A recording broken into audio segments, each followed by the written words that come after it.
سورہ حشر کی آیت نمبر 8، 9 اور 10 میں مفسرین کرام نے بہت خوبصورت نکات بیان فرمائے ہیں، کیونکہ یہ 3 آیات جو ہیں امت کے 3 طبقات کے بارے میں ہیں۔ ایک آیت مبارکہ میں مہاجرین صحابہ کی تعریف کی گئی ہے، دوسری آیت مبارکہ یعنی کہ 9 میں جو ہے انصاری صحابہ کرام کی تعریف کی گئی ہے، اور آیت نمبر 10 میں جو ہے وہ قیامت تک آنے والے مسلمانوں کی تعریف کی گئی ہے۔ لہٰذا آیت نمبر 8 میں اللہ تعالیٰ مہاجرین کی جو صفات بیان کر رہے ہیں، اس میں سب سے پہلی صفت یہ ہے کہ یہ وہ لوگ ہیں جو اپنے گھروں سے نکالے گئے ہیں، لہٰذا انہوں نے محض نبی علیہ السلام کے لیے اور دین اسلام کے لیے اپنا گھر بار، اولاد، رشتے، ناطے، وطن سب کو چھوڑ کے جو ہے وہ ہجرت کی۔ یہ ان کی سب سے بڑی خوبی ہے۔ ہمارے لیے ایک مکان سے دوسرے مکان میں شفٹ ہونا بہت مسئلہ ہوتا ہے۔ اگر ہم غور کریں تو ہمارے لیے اپنا بستر تبدیل کرنا، اپنا کمرہ تبدیل کرنا جو ہے، اپنا پوشن تبدیل کرنا بہت مشکل ہوتا ہے، اور یہ آسان کام نہیں ہوتا ہے کہ انسان اپنا ملک، اپنے گلی محلے، اپنی پیدائش کی جگہ کو چھوڑ کے کسی دوسری جگہ میں منتقل ہو جائے، اور وہ بھی اس سچویشن میں کہ آپ کو سب کچھ ہمیشہ کے لیے چھوڑنا پڑ جائے۔ اور پھر جگہ چھوڑنے سے زیادہ مشکل جو ہوتا ہے وہ اپنے رشتوں کو چھوڑنا ہوتا ہے۔ ہم اگر اپنی زندگی میں دیکھتے ہیں کہ اگر خدا نخواستہ میاں بیوی میں سیپریشن ہو جائے تو کسی دوسرے مرد کو قبول کرنا یا عورت کو قبول کرنا کتنا مشکل کام ہوتا ہے، ایڈجسٹ ہونا کتنا مشکل ہوتا ہے۔ اگر ہمیں اپنے بچوں کو پڑھنے کے لیے روزگار کی خاطر دور بھیجنا پڑ جائے تو ہمارے کیا جذبات ہوتے ہیں، جبکہ صحابہ کرام کو تو ایک ہی وقت میں پوری فیملی کو چھوڑنا پڑتا تھا، سارا گھر کفر میں ہوتا تھا اور ایک بندہ درمیان میں سے اسلام قبول کرتا تھا، تو بیک وقت اتنے پیارے رشتوں کو چھوڑنا یہ آسان کام نہیں ہوتا۔ اور پھر انسان کی اپنی ساری زندگی کی کمائی، اپنی جائیدادیں، اپنی وراثت، یہ سب کچھ چھوڑنا یہ بھی آسان معاملہ نہیں ہے۔ ہم یہ دیکھتے ہیں کہ اگر ہماری جاب چھوٹ جائے یا گورنمنٹ کی نوکری ہمارے سے چلی جائے یا ہماری پینشن ہمیں نہ ملے تو ہمیں ان چھوٹی چھوٹی باتوں کی کتنی پریشانیاں ہو جاتی ہیں، لیکن ایک انسان کے لیے اپنی ساری وراثت چھوڑنا، اپنی جائیداد چھوڑنا، اپنے ہاتھوں سے اپنا بنایا ہوا گھر چھوڑ کے جانا، یہ بہت بڑی قربانی ہے جو صحابہ کرام نے ہجرت کی صورت میں دی۔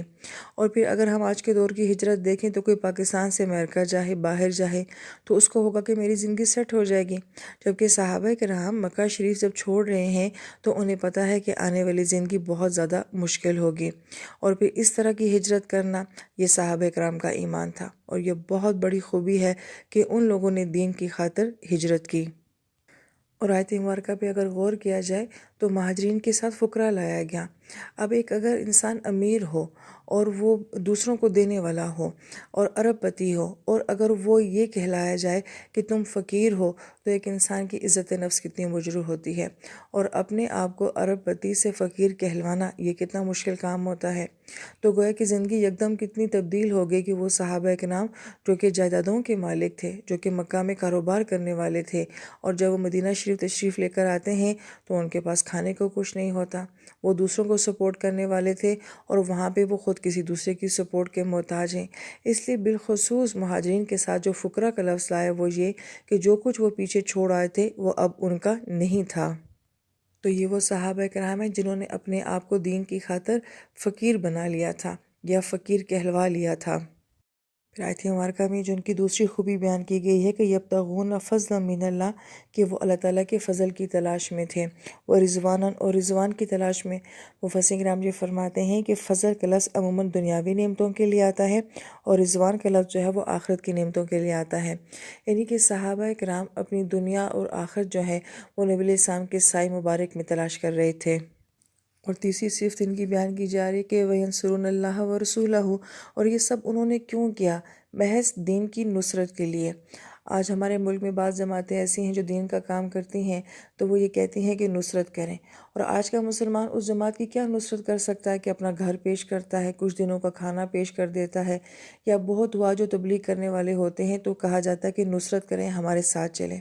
اور یہ نصرت بھی آج کوئی کرنے والا نہیں ہے، کم لوگ ہی ایسے ہوں گے جو یہ نصرت کرتے ہوں۔ اور ایک طرح صحابہ کرام کی نصرت ہے کہ یہ سب کچھ انہوں نے کیوں کیا؟ تاکہ وہ دین کو سپورٹ کر سکیں اور ہم جیسوں تک جو ہے یہ دین پہنچا سکیں۔ اور چوتھی صفت ان کی یہ بیان کی جا رہی ہے کہ یہ صادقون ہیں، یہ سچے ہیں۔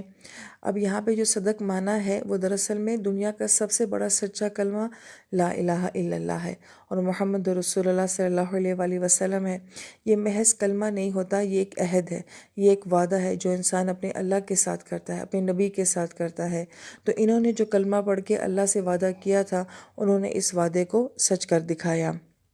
یہی وجہ ہے کہ یہ صحابہ کرام ان کا کیا مقام تھا کہ نبی علیہ السلام جو ہے وہ ان صحابہ کرام کا اللہ تعالیٰ کو واسطہ دے کے جو ہے دعا کی قبولیت کی دعا کیا کرتے تھے۔ خود نبی علیہ السلام جیسی ہستی جو ہے وہ ان صحابہ کا واسطہ دے کے اللہ تعالیٰ سے قبولیت دعا مانگتے تھے۔ یہیں سے پتہ چلتا آتا ہے کہ ان کا مقام اللہ اور نبی علیہ السلام کی نظروں میں کیا تھا۔ پھر جب اس آیت مبارکہ میں مہاجرین صحابہ کرام کی اتنی تعریف ہوتی ہے تو یہ فطری بات تھی کہ انصاری صحابہ کرام کے دل میں بھی یہ خیال آتا کہ ہماری قربانیاں، تو اللہ تعالیٰ نے جو ہے وہ اگلی آیت میں ان صحابہ کرام کی تعریف فرمائی۔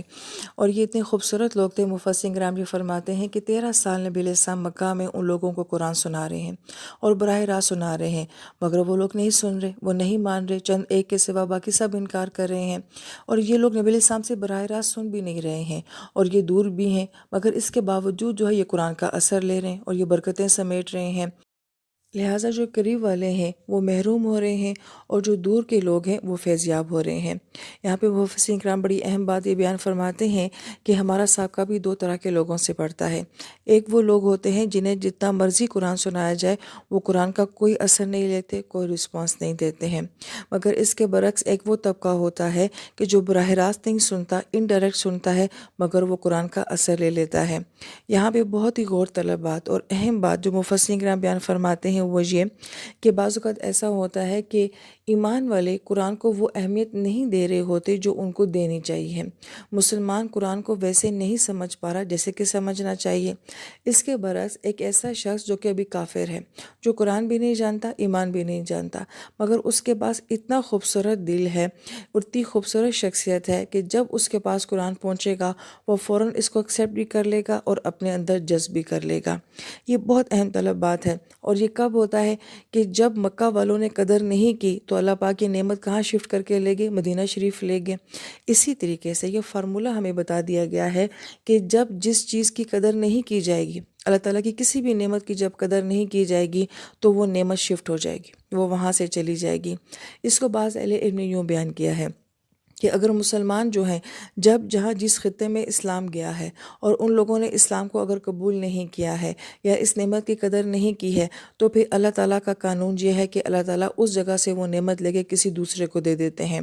اگر ہم پوری ہسٹری دیکھتے ہیں تو ہم یہ دیکھتے ہیں کہ کبھی ہمیں بنو عباس نظر آتے ہیں، کبھی بنو امیہ نظر آتے ہیں، کبھی ہمیں ترک خلافت عثمانیہ نظر آتی ہے، تو کبھی ہمیں کوئی قوم کبھی کوئی قوم نظر آتی ہے۔ جب کسی قوم میں دین کی زوال آتا ہے تو اس کی پیچھے وجہ کیا ہوتی ہے کہ جب وہ اس کی ناقدری کرتے ہیں۔ لہذا یہاں سے اہل علم یہ کہتے ہیں کہ اگر ہم لوگوں نے بھی اس اسلام کی قدر نہ کی اور اس ایمان کی قدر نہ کی تو اللہ تعالیٰ یہ نعمت کسی اور کو دے دیں گے۔ اس زمانے میں ڈاکٹر اشفاق صاحب ایک واقعہ سنایا کرتے تھے کہ ایک ریڈیو کا پروگرام کرنے والا وہ مسلمان ہو گیا۔ مجھے بڑا تجسس ہوا، میں اس کے پاس گیا اور میں نے کہا کہ مجھے آپ کے اسلام لانے سے بڑی خوشی ہوئی ہے، میں آپ کے پروگرام سنا کرتا تھا۔ تو باتوں باتوں میں انہوں نے یہ بات کہی، انہوں نے کہا کہ آپ مسلمانوں کے پاس بہت خوبصورت چیز ہے مگر آپ لوگ اس کی قدر نہیں کر رہے ہیں۔ ایک وقت ایسا آئے گا کہ ہم اس دین کو لیڈ کریں گے، جب ہمارے لوگ اس قرآن کو سمجھ جائیں گے، اس دین کو سمجھ جائیں گے، آپ بہت پیچھے رہ جائیں گے، ہم بہت آگے نکل جائیں گے۔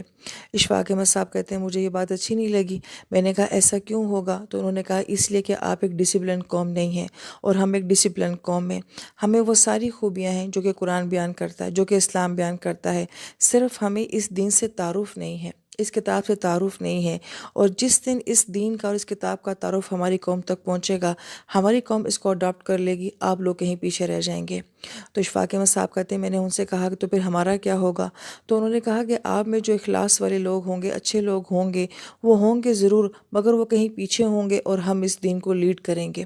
اور اگر یہ دیکھا جائے تو ہمارے علماء کرام فرماتے ہیں کہ باہر کے ممالک میں دین بہت تیزی کے ساتھ پھیل رہا ہے، اسلام بہت تیزی کے ساتھ پھیل رہا ہے، اور جس طرح سے وہ لوگ دین کو ایکسیپٹ کر رہے ہیں اور اس دور میں بھی جو مہاجرین و انصار جیسی قربانیاں دے رہے ہیں، اپنے خاندانوں کو چھوڑ رہے ہیں، اور پھر وہ جتنی قدر کرتے ہیں قرآن کی اور دین کی اور نبی علیہ السلام کی سیرت کی، وہ پیدائشی مسلمان نہیں کر رہا ہے۔ تو اس سے پہلے کہ یہ نعمت شفٹ ہو جائے اور ہم سے چھین لی جائے، ہمیں اس کتاب کی قدر کرنی ہے، اور اللہ تعالیٰ سے توفیق مانگنی ہے کہ آپ ہمیں اس قرآن کی اور اس کتاب کی قدر کرنے کی توفیق نصیب فرمائیں۔ ایون یہ بات میرے اور آپ کے لیے بھی ہے کہ ہم سنا رہے ہیں اور آپ سن رہے ہیں، لیکن اگر ہم نے بھی اس کی قدر نہ کی تو سننے والے اور بھی بہت ہیں، سنانے والے اور بھی بہت مل جائیں گے۔ تو اللہ تعالیٰ ہمیں اس دین کی قدر کرنے والا بنا دیں۔